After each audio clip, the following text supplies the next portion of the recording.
is to know the Savior living a life within His favor, having a change in my behavior. Happiness is the law. Happiness is a new creation, Jesus and me in close relation, having a part in His salvation. Happiness is the law.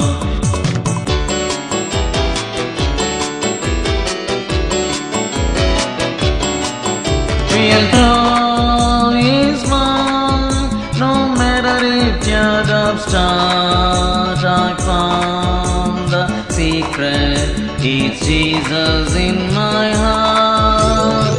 Happiness is to be forgiven, living a life that's worth the living, taking a tree that leads to heaven. Happiness is the law.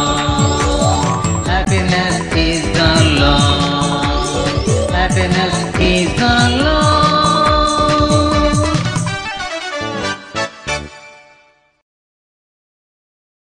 ప్రార్థన చేసుకుందాం. పరిశుద్ధుడైన మా పరలోకపు తండ్రి, ఎంతవరకు మమ్మల్ని క్షేమంగా కాపాడి మరోసారి నీ యొక్క వాక్యాన్ని వినే భాగ్యం మాకు ఇచ్చారు. వాక్యం ద్వారా మమ్మల్ని బలపరచండి, వెలిగించండి, మార్చండి. యేసు అతి పరిశుద్ధ నామమున వేడుకొంచున్నాను తండ్రి, ఆమేన్. ఇటీవల ఒక అమ్మాయిని నేను ఈ రీతిగా అడిగాను, దేవుడు నీతో ఏం మాట్లాడాడు? ఆమె ఏం చెప్పిందంటే, యెషయా గ్రంథం 43వ అధ్యాయం 18వ వచనం, మునుపటి వాటిని జ్ఞాపకం చేసుకొనకడి, పూర్వకాలపు సంగతులను తలంచుకొనకడి. ఇదిగో నేను ఒక నూతన క్రియను చేయుచున్నాను, మునుపటి వాటిని జ్ఞాపకం చేసుకొనకడి. ఆ సంగతులను తలంచుకోవద్దు. చాలామంది ఇంతకుముందు జరిగినటువంటి సంఘటనలు, దుర్ఘటనలు, చెడు సంఘటనలను, విచారమైన సంఘటనలను అలా జరిగింది ఇలా జరిగిందని తలంచుకుంటేనే కాలక్షేపం చేస్తూ ఉంటారు. వారు రాత్రులు పడుకునేటప్పుడు కూడా వాటినే తలంచుకుంటూ ఉంటారు.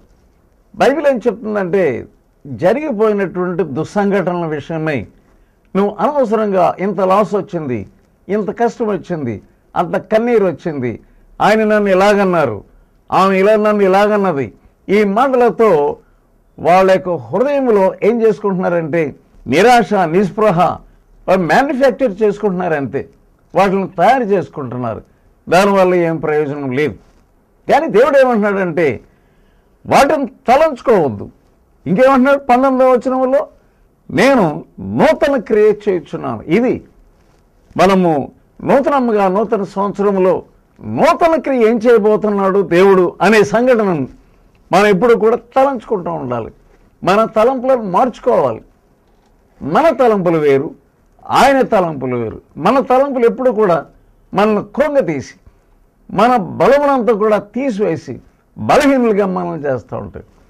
కానీ దేవుని తలంపులు, వాక్యానుసారమైన తలంపులు, అవి మనలను నిరుత్సాహం నుంచి విడుదల చేసి ప్రోత్సాహపరిచి బలపరిచేటటువంటి తలంపులు.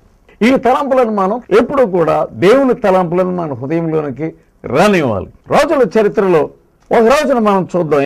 2వ దినవృత్తాంతముల గ్రంథము 29వ అధ్యాయము 1వ వచనం.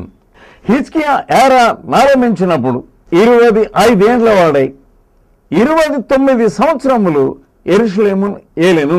ఇక్కడ ఒక యవనస్తుడైనటువంటి రాజును మనం చూస్తూ ఉన్నాం.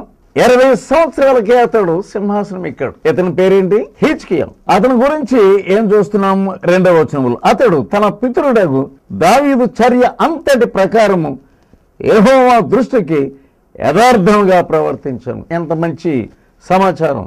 దావీదు ఎలాగ యథార్థంగా ఉండినాడో ఇతడు కూడా యథార్థంగా ప్రవర్తించాడట. ఎంత మంచి సాక్ష్యం అతడు కలిగి ఉన్నాడో చూడండి. దావీదు చర్య అంటే ఏంటి? దావీదు మొట్టమొదటిగా దేవునిని అమితంగా ప్రేమించాడు. ఎవరైనా సక్సెస్ చూడాలంటే వారి జీవితంలో, వారి కుటుంబాల్లో, వ్యక్తిగతమైన జీవితంలో ఏంటి? నీ పూర్ణ హృదయంతో, నీ పూర్ణ ఆత్మతో, నీ పూర్ణ బలముతో, నీ పూర్ణ వివేకముతో నీ దేవుడైన యెహోవాను ప్రేమించు. దావీదు ఈ మర్మాన్ని కనుక్కున్నాడు. చాలామంది బలవంతుడితో అది ఇది చేస్తారు కానీ ఆయనను ప్రేమించరు. దేవుడు నీకు ఇచ్చినటువంటి ప్రతి దానితో నువ్వు ఆయన ప్రేమించడం నేర్చుకో. నా ఆజ్ఞలను గైకొని ఎడల వారు నన్ను ప్రేమించేవారు ఉంటారని యేసు ప్రభు చెప్పాడు.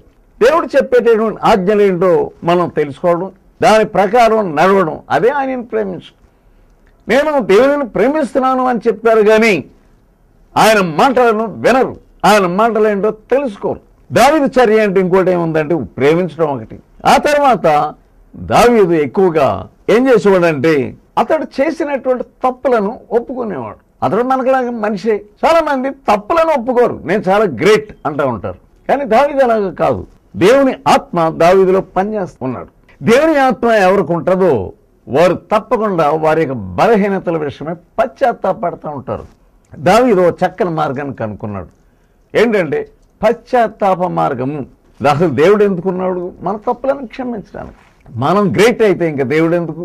దావీదు గురించి బైబిల్లో ఏముందంటే అపోస్తుల కార్యములు 13వ అధ్యాయం 22వ వచనం, నేను యెషయా కుమారుడైన దావీదును కనుగొంటిని, అతడు నా ఇష్టానుసారుడైన మనుషుడు, అతడు నా ఉద్దేశములు అన్నీ నెరవేర్చును అని చెప్పి అతని గురించి సాక్ష్యం ఇచ్చాను. దేవుని సాక్ష్యం మనకు కావాలి. ఎప్పుడు కూడా దావీదు దేవుని సాక్ష్యం కొరకే చూచేవాడు. ఒకవేళ మన పాపాలు క్షమించబడాలన్నా ఆయన సాక్ష్యం కావాలి. యెహోవా చేత నిర్దోషి అని అనిపించుకునేవాడు ధన్యుడు. నేను నిర్దోషి అని చెప్పవచ్చు, లేకుంటే నీ కాపరే నువ్వు నిర్దోషి అని చెప్పవచ్చు. కానీ దేవుడు ఏమంటున్నాడు? మీ నాన్నగారు మీ మీద మక్కువ చొప్పున అబ్బే మా అమ్మాయి అటువంటి చేయదు, మా కొడుకు చాలా మంచివాడు అని ఇతరులతో చెప్పవచ్చు. దాన్ని చూసుకొని నువ్వు మోసపోకు. నేను ఇష్టపడేటువంటి వాడు నువ్వు మంచివాడే అంటారు. కానీ యెహోవా చేత నిర్దోషి అని అనిపించుకోవాలి. ఎవరు చెప్తున్నారు సాక్ష్యము? దేవుడు చెప్తా ఉన్నాడు, నా ఉద్దేశంలో నీవు నెరవేర్చను. సహోదరుడా, నీవు దేవుని యొక్క ఉద్దేశాలన్నీ కూడా నెరవేర్చాలని ఆశ ఉందా నీకు? ఎంత మటుకు నెరవేర్చావు? నీవు లాభ నష్టాలు చూస్తున్నావు. ఈ మార్గంలో వెళ్తే నాకు నష్టం వస్తుంది. నష్టములను అనుభవించి ఆయన ఉద్దేశాలు నెరవేర్చడం చాలా తక్కువ. ఏదేమైనప్పటికీ నేను ఆయన ఉద్దేశాలు నెరవేరుస్తాను అనే సాక్ష్యము దేవుని దగ్గర ఈ దావీదు పొందాడు. ఇంకా చూస్తున్నాను చూడండి, అపోస్తుల కార్యములు 13వ అధ్యాయం 36వ వచనం, దావీదు దేవుని సంకల్పము చొప్పున ఈ తరం వారికి సేవ చేసి నిద్రించాను. దేవుని సంకల్పము చొప్పున రాజరికం చేశాను అని లేదు, ఆయనకి సేవ చేశాడు. నువ్వు ఏం చేసినా ఉద్యోగం చేయి, దేవుడు నీకు అప్పగించిన పని ఏదైనా చేయి, ఆయన చిత్తానుకూలంగా చేయాలి. అలాగే ఆయన సేవను నీ జీవితాంతము కూడా ఆయన సేవ చేయాలి. ఆయన సేవ చేసేటప్పుడు నీకు హృదయాన్ని బహు జాగ్రత్తగా కాపాడుకుంటావు. ఎప్పటికప్పుడు దావీదు ఏం చేస్తూ ఉండేవాడు? ఆయన వ్రాసినటువంటి కీర్తనలో 51వ కీర్తన 9వ వచనంలో ఏముందో చూడండి, నా పాపములకు విముఖుడవు కమ్ము, నా దోషములు అన్నిటినీ తుడిచివేయి. కీర్తనలు 51:7, నేను పవిత్రుడైనట్లు హిస్సోపుతో నా పాపమును పరిహరింపుము, హిమము కంటేను నన్ను తెల్లగా కడుగుము. సోదరులారా, నీ పాపల విషయమై నువ్వు ఎలా పశ్చాత్తాపడుతున్నావు? హిమము కంటే నన్ను తెల్లగా, హిమమే చాలా వైట్గా ఉంటుంది, మెరిసిపోతూ ఉంటుంది. దానికంటే నన్ను ఎక్కువగా, హిమము కంటే నన్ను తెల్లగా ఎక్కువగా కడుగు అంటే మన హృదయం ఎలా ఉంది? నల్లగా ఉందా? మన హృదయం సరైనటువంటి వైట్నెస్ లేకుండా డాగుతూ ఉన్నదా? ఎలా ఉంది? నీకు ఎటువంటి కోరిక ఉన్నది? నా హృదయం తెల్లగా ఉండాలి. సోదరుడా, ఈ సమయంలో దావీదు యొక్క హృదయం మనం తెలుసుకుంటే తెల్లగా ఉంది. ఎందుకు తెల్లగా ఉంది? అతడేం పాపం చేయలేదా? కానీ తన పాపాన్ని లోతుగా ఒప్పుకొని పశ్చాత్తాపడి కన్నీటితో తన హృదయాన్ని కడుక్కుంటా ఉన్నాడు. సోదరుడు ఎంతసేపు నేను గ్రేట్, నేను గొప్పవాడిని, నేను ఎటువంటి పనులు చేయను అని నీ హృదయం తెల్లగా కాకుండా నీ హృదయము బహు భయంకరంగా ఉన్నదనే సంగతి నీ తెలుసుకోకుండా ఉంటా ఉన్నావు. యేసు యొక్క రక్తం నీ హృదయంపై పడితేనే తప్ప నీ యొక్క మార్గంలోని మార్చుకొని పవిత్రమైనటువంటి దేవుని యొక్క మార్గంలోనికి నువ్వు వస్తేనే తప్ప నీ హృదయం తెల్లగా ఉండదు. ఎలా ఉంది ఈ సమయంలో? ఈ వాక్యం వింటున్నావు కదా, ఈ వాక్యం వింటున్నప్పుడు నీ హృదయం ఎలా ఉంది? దావీదు చర్య అంతటి ప్రకారము ఇతడు ఈ రాజు యథార్థముగా దావీదు వలనే యథార్థంగా నడుచుకున్నాడు, దేవునికి ఇష్టడుగా ఉన్నాడు. ఇతని యొక్క తండ్రి గురించి మనం చూసినట్లయితే 2వ దినవృత్తాంతాల గ్రంథము 28వ అధ్యాయం. ఇతని యొక్క తండ్రి పేరు ఆహాజు. అతను ఎలా ఉండినాడు? ఆహాజు ఎలా ప్రారంభించినప్పుడు 20 సంవత్సరముల వాడే యెరూషలేములో 16 సంవత్సరములు ఏలెను. అతడు తన పితరుడైన దావీదు వలె యెహోవా దృష్టికి యథార్థముగా ప్రవర్తింపలేదు. చూసారా, దావీదు ఎటువంటి సాక్ష్యం పొందినాడు? యథార్థ హృదయము. సోదరుడానికి యథార్థ హృదయం. పైకి ఒకటి మాట్లాడి లోపొకటి పెట్టుకొని కపటంతో నటించి లోపల ఉన్నటువంటి డాగులను నువ్వు అలాగే ఉంచుకుంటే నీ యథార్థత ఎలా వస్తుంది? చాలామంది క్రైస్తవులు అని చెప్పుకుంటున్నారు, కానీ ఏమాత్రం కూడా యథార్థత లేదు. వారి యొక్క పాపాలని కప్పి ప్రవర్తిస్తూ ఉన్నారు. వంకరతనం, యథార్థంగా లేరు. ఏ ఇంటికి వెళ్ళినా యథార్థత లేదు. వాళ్ళతో యథార్థంగా ప్రవర్తించడం లేదు. ఇతని యొక్క తండ్రి అయితే యథార్థంగా లేని వాడే. దావీదు వలేని దావీదును ఓ దృష్టాంతంగా తీసుకొస్తా ఉన్నాడు దేవుడు. దావీదు దేవునికి ఎంత ఇష్టడుగా ఉన్నాడో చూడండి. దావీదు వలె అతడు దేవుని దృష్టికి యథార్థకరంగా లేడు. ఒకసారి రాజ్యం పైకి శత్రువులు దండెత్తారు. 16వ వచనంలో, ఆ కాలమందు ఎదోమీయులు మరలా వచ్చి యోధా దేశమును పాడు చేసి కొందరిని చెరపట్టుకొని పోగా రాజైన ఆహాజు తనకు సహాయం చేయడని అశ్షూరు రాజులకు వర్తమానం పంపెను. 16-17 వచనాలు. ఎవరు సహాయం కోరాడు? దావీదు అయితే అతనికి కష్టం వచ్చినప్పుడు దేవుని సహాయం కోరేవాడు. కానీ ఇక్కడ అతనికి కష్టం వచ్చినప్పుడు అన్యుల యొక్క సహాయం కోరుతా ఉన్నాడు. ఎంత భయంకరం! 18వ వచనంలో మనం చూసేది ఏంటంటే, ఫిలిస్తీయులు ఈ యూదా పట్టణములన్నిటి మీద, చాలా పట్టణముల మీద పడ్డారు. గ్రామములను ఆక్రమించుకున్నారు. 19వ వచనంలో, ఆహాజు యూదా దేశమును దిగంబరనగా చేసి యెహోవాకు ద్రోహం చేసి ఉండను గనుక యెహోవా ఇశ్రాయేలు రాజైన ఆహాజు చేసిన దానిని బట్టి యూదా వారిని హీనపరచు. సోదరుడా, నీ చేసే కార్యములను బట్టి నీ కుటుంబం హీనపరచబడతావు. నువ్వు త్రాగే త్రాగుడును బట్టి నీ యొక్క కుటుంబం అంతా కూడా ఎలా ఉందంటే హీనపరచబడతా ఉన్నావు. ఎంత విచారకరమైనటువంటి విషయం! ఇతడు అన్యులను సహాయంగా కోరటమే కాకుండా అతడు చాలా చీకటిలను, గురుడితనంలోనూ ప్రవర్తిస్తూ ఉన్నాడు. ఇది చాలా భయంకరమైన పాపం. ఇంకా పాపంలో ఉన్నావా సహోదరుడు? 21వ వచనం, ఆహాజు భాగములు ఏర్పరిచి యెహోవా మందిరములో నుండి ఒక భాగమును, రాజ మందిరములో నుండి ఒక భాగమును, అధిపతుల యొద్ద నుండి ఒక భాగమును తీసి అశ్షూరు రాజునకు ఇచ్చెను. గాని అతడు అతనికి సహాయం చేయలేదు. యెహోవా మందిర భాగంలో నుండి అతడు ఏం చేశాడు? ఆ సొమ్ములో నుండి కొంత అశ్షూరు రాజుకి ఇచ్చాడంట. ఏం మాత్రం కూడా గ్రహింపలేనివాడు. ఇది దేవుని సొమ్ము, నేను నష్టానుసారంగా నేను దీనిని ఖర్చు పెట్టుకోను. చాలామందికి దేవుని సొమ్ము మీద ఏమాత్రం కూడా గ్రహింపలేదు. దేవుని సొమ్ము నేను నష్టానుసారంగా దీనిని వాళ్ళకి వీళ్ళకి ఇవ్వకూడదు. వాళ్ళ ఇష్టం. దశమ భాగంతో దేవుని యొక్క సొమ్ముతో ఏం చేస్తారంటే బైబిల్ కొంటారు, ఇంకోళ్ళకి ఏదో ఇల్లు కట్టిస్తారు, ఇంకోళ్ళకి ఏదో సహాయం చేస్తారు. వారి యొక్క గ్రేట్నెస్ చూసుకుంటున్నారు. కానీ నేను ఇది ఈ చర్చిలో ఉన్న వాళ్ళందరికీ ఇది కొనేస్తున్నాను, అది కొనేస్తున్నాను. నువ్వు చేసే తప్పేంటో నువ్వు తెలుసుకోవడం లేదు. ఇదంతా తప్పు. నీ ఇష్టం. దేవుని యొక్క భాగం మీద నీ అధికారం లేదు. నువ్వు రాజువు కావచ్చు, నువ్వు గొప్పవాడు కావచ్చు, నువ్వు ఎంతటి వాడువైనా కానీ దీనివల్ల నీకు శాపం వస్తుందనే సంగతి నువ్వు తెలుసుకోకుండా ఉంటా ఉన్నావు. మలకీ గ్రంథం 3వ అధ్యాయం 8వ వచనం, మానవుడు దేవుని యొద్ద దొంగిలినా అయితే మీరు నా యొద్ద దొంగిలితిరి. దేని విషయంలో? మేము నీ యొద్ద దొంగిలితమని మీరందరూ 10వ భాగమును ప్రతిష్టార్పణలను ఈ యొక్క దొంగిలితిరి. ఈ జనులందరూ నా యొద్ద దొంగిలించునై ఉన్నారు. మీరు శాపగ్రస్తులై ఉన్నారు. ఎంతమంది శాపంతో నిండి ఉన్నారు. దేవుని మందిర సొమ్ముతో నువ్వు ఆటలాడవద్దు. దేవునికి ఇవ్వాల్సిన సొమ్ము నీవు కాదు ఖర్చు పెట్టేది. వాళ్ళకి ఇస్తున్నాను, వీళ్ళకి ఇస్తున్నాను కాదు. ముందు దేవుని యొక్క మందిరంలోకి నీ యొక్క సొమ్ము రావాలి. నీకు ఆశీర్వాదం. నువ్వు సేవకుడు అనుకుంటున్నావు. అయినప్పటికీ దేవుని మందిరం సొమ్ము దేవునిదే. మన ఇష్టానుసారం ఖర్చు పెట్టకూడదు.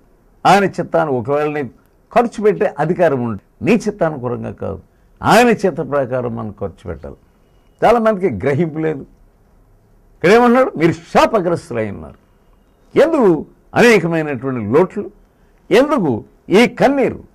దేవుడు నీకు ఇచ్చినటువంటి ఆ సొమ్మును దీవించి విస్తారంగా అది పండేటట్లుగా చేయట్లేదు. దేవుని చేతిలోకి ఇస్తే, చేతిలో విత్తితే అది ఎక్కువ ఫలంలో వస్తుంది. అది చేయట్లేదు. నువ్వు దేవునికి ఇచ్చి నువ్వు శోధించట్లేదు. ఇంకేమంటున్నాడంటే ఇక్కడ మలాకి గ్రంథంలో 10వ వచనం, నా మందిరములో ఆహారం ఉన్నట్లు 10వ భాగము అంతయు మీరు నా మందిరపు నిధిలోనికి తీసుకొని రండి. దీన్ని చేసి మీరు నన్ను శోధించిన ఎడల నేను ఆకాశం వాక్యలను విప్పి పట్టజాలంత విస్తారముగా దీవెనలు కుమ్మరించదను అని సైన్యంలోకి అతిపెద్దగా యెహోవా సెలవిచ్చుచున్నాడు. ఆకాశ వాక్యలను విప్పి పట్టజాలనంత ఆశీర్వాదాలు నేను దీవెనలు కుమ్మరిస్తానంటున్నాడు. నమ్మలేకపోతున్నాం దీనిని. చాలామంది ఎక్కడ పొరపాటు పడుతున్నారంటే దేవుని యొక్క వాక్యాన్ని ఉన్నది ఉన్నట్లుగా నమ్మలేకపోతూ ఉన్నారు. దేవుని వాక్యం ఒకటి చెప్తుంటే మనం ఒకటి చేస్తూ ఉన్నాం. దేవుని వాక్యానికి విరుద్ధంగా వెళ్తా ఉన్నాం. దేవుని మమ్మల్ని దీవించు, మాకెందుకు ఈ కష్టాలు, మాకెందుకు ఈ నష్టాలు అంటున్నదే కానీ వాక్యం చెప్తున్నది మనం వినడం లేదు. ఈ సమయంలో ఆయన సోదరుడు ఏమంటున్నాడంటే 10వ భాగము అంతయు తీసుకుంటాడు అంటున్నారు. ఎందుకు? కొంత ఇచ్చి నీవు కొంత దాచుకొని మోసపడతా ఉన్నావు. ఇంకేమంటున్నాడు చూడండి ఇక్కడ 11వ వచనం, మీ పంటను తినివేయి పురుగులను నేను గద్దించేదను, మీ భూమి పంటను నాశనం చేయవు, మీ ద్రాక్ష చెట్లు అకాల పొలములను రాల్పక యుండును. కొంతమందికి ఏమాత్రం కూడా ఆశీర్వాదాలు లేదు. పంటలో ఆశీర్వాదం లేదు, దేనిలోనూ ఆశీర్వాదం లేదు. దేవుని యొక్క వాక్యము ఎలా ఉన్నదో అలాగే నెరవేర్చు. పురుగులు వచ్చి తినేస్తున్నాయా? దేవుని అడుగు, ఎందుకు ప్రభువా నా పంటనంతా పురుగులు తినేస్తున్నాయి? నువ్వు దేవుని అడగలేకపోతా ఉన్నావు. దేవుని సన్నిధిలో నేను తగ్గించుకోలేకపోతా ఉన్నావు. కానీ ఈ రాజు అయితే తన ఇష్టానుసారంగా ప్రవర్తించి దేవుని యొక్క ఆశీర్వాదం పొందాలనుకుంటా ఉన్నాడు. చేసిన ఘోరమైన పరిస్థితి ఏంటంటే 28వ అధ్యాయం 24వ వచనం, ఆహాజు దేవుని మందిర ఉపకరణములను సమకూర్చు, వాటిని తేగొట్టించి యెహోవా మందిరపు తలుపులను మూసివేయించి యెరూషలేము మందంతటా బలిపీఠములను కట్టాను. సోదరునికి అన్యాచారాలు మానలేదు, విగ్రహారాధన మానలేదు. ఎవరినో నువ్వు ప్రేమించుకుంటూ, ఎవరినో ఏ బలిపీఠమో నీ హృదయం కట్టుకొని నువ్వు దేవుని దృష్టికి బహు భయంకరంగా నువ్వు ప్రవర్తిస్తా ఉన్నావు. చివరికి అతడు మందిరపు తలుపులను మూసేశాడు. అంత భయంకరంగా ఉన్నాడు. కానీ ఇతడేం చేస్తున్నాడంటే ఒక చక్కని ఆపర్చునిటీ దేవుడు అతనికి ఇచ్చాడు, సింహాసనం ఇచ్చాడు. ఇతడు ఏం చేశాడు? మొదటి రోజే అతడు ఏరలను ఆరంభించినప్పుడు హిజ్కియా దావీదు చర్య అంతటి ప్రకారము యెహోవా దృష్టికి యథార్థంగా ప్రవర్తించి అతడు తన ఏలుబడి యందు మొదటి సంవత్సరము మొదటి నెలను యెహోవా మందిరపు తలుపులను తెరచి వాటిని బాగు చేశాడు. ఇది అతడు చేసింది. మా నాన్నగారు ఇలా చెప్పారండి, మా నాన్నగారిని ఇలా మర్చిపోతారండి. ఇక ఫ్యూనరల్ సర్వీస్ వచ్చినా, మెమోరియల్ సర్వీస్ వచ్చినా ప్రతి దాంట్లో నాన్నగారిని పోవడమే తప్ప ఏమి తప్పులు చేశారని నువ్వు ఆలోచించడం లేదు. తల్లినైనాను, తండ్రినైనాను, అన్నదమ్ములనైనాను నువ్వు విడిచిపెట్టకపోతే నువ్వు దేవుని రాజ్యమును కట్టలేవు. దేవుని రాజ్యమును, ఆయన నీతిని మొట్టమొదటి వెతకండి. దేవుడు నీకు కావలసిన అన్నీ ఆయన ఇవ్వబోతా ఉన్నాడు. విలాపవాక్యములు 3వ అధ్యాయం 27వ వచనం, యవన కాలమున కాడిని మోయిట నరునికి మేలు. ఎంతమందికి దేవుని సేవ అంటే ఇష్టం లేదు, ఎంతమంది దేవుని సేవను పట్టించుకోలేకపోతూ ఉన్నారు. కానీ ఈ హిజ్కియా అయితే ఇంకేం చేశాడు? 4వ వచనం, యాజకులను లేవీలను పిలవనంపించి తూర్పుగా ఉన్న రాజవీధిలో వారిని సమకూర్చాడు. యాజకులను లేవీలను సమకూర్చాడు. ఏమంటున్నాడు? వారికి ఎలాగ ఆజ్ఞ ఇచ్చాను, మిమ్మల్ని మీరు ప్రతిష్ఠించుకొనండి, మీ పితరులైన దేవుడైన యెహోవా మందిరం ప్రతిష్ఠించి పరిశుద్ధ స్థలములో నుండి నిషిద్ధ వస్తువులన్నింటినీ బయటకు కొనిపోవడి. అది ఏమేమి మందిరంలో నిషిద్ధమైన వస్తువులు ఉన్నాయో అన్ని బయటికి వెళ్ళిపోవాలంతే. మిమ్మల్ని మీరు ప్రతిష్ఠించుకునండి. సోదరుడు, నీ హృదయంలో నిషిద్ధమైనది ఏముంది? వ్యభిచారం, దొంగతనమా, ఏం మోసమా, అబద్ధాలు, ఇంకా ఈ లోక ప్రేమ వీటన్నిటి నుంచి కూడా నువ్వేం చేయాలంటే విడుదల పొందాలి, బయట తీసుకొచ్చాయి. ఈ ఫస్ట్ ఈ సంవత్సరం యొక్క మొదటి భాగంలోనే నీవు చేయవలసింది ఇది.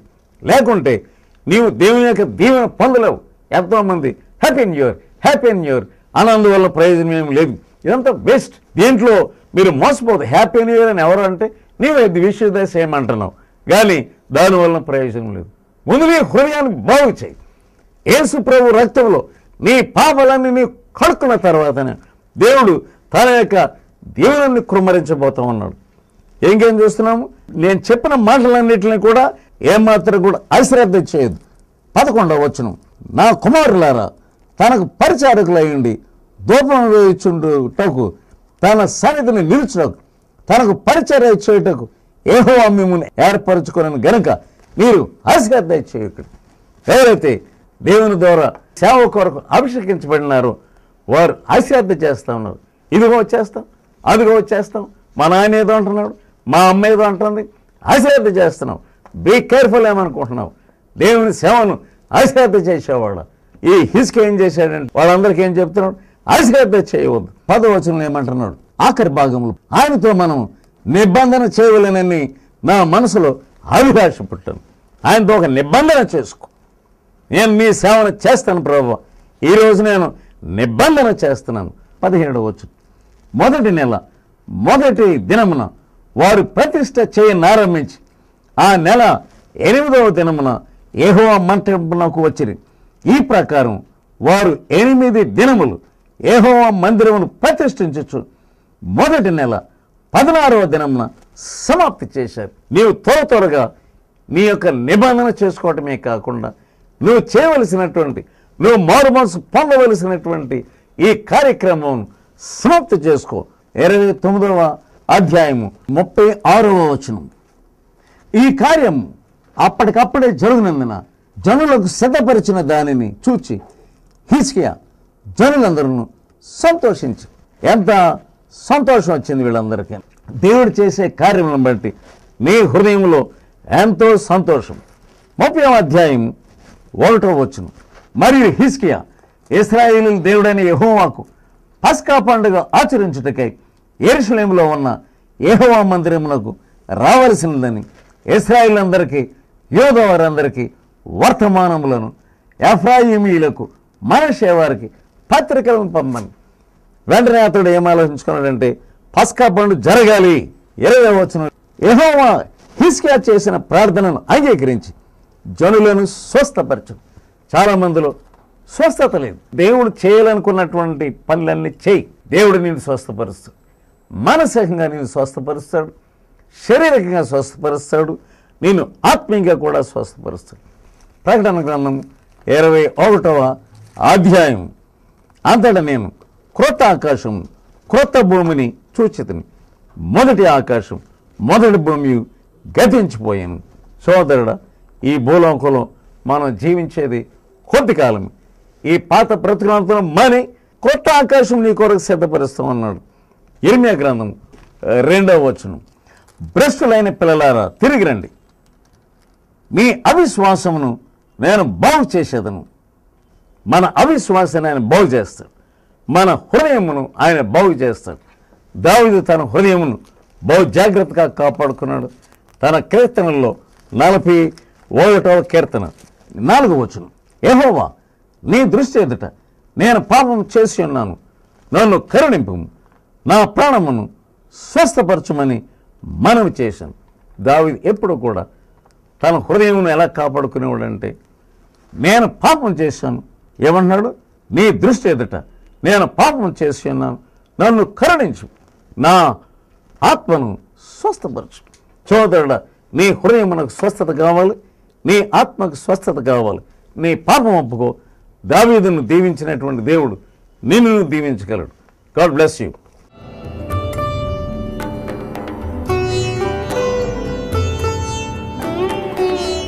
ప్రార్థన చేద్దాం. పరిశుద్ధమైన మా తండ్రి, ప్రేమగల నా ప్రభువా, విన్న వాక్యం ఈ ప్రియుల హృదయంలో పని చేయనిమ్మని వేడుకొంచును.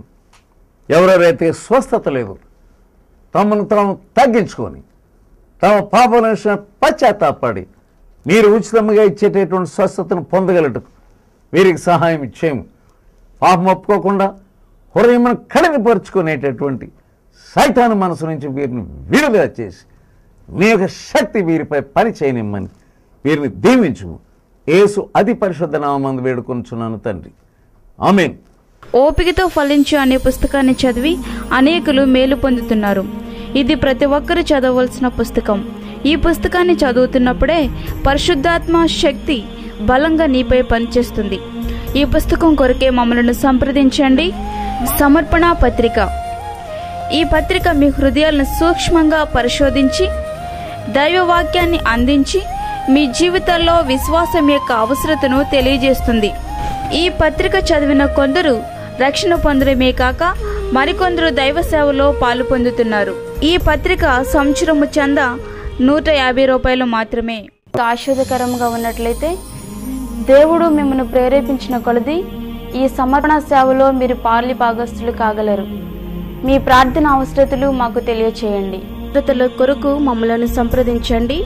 మా అడ్రస్ బి విజయ ముఖర్జీ, సుహేలిక నివాస్, హిల్ పట్నా, బెరంపూర్, గంజాం జిల్లా, ఒడిశా.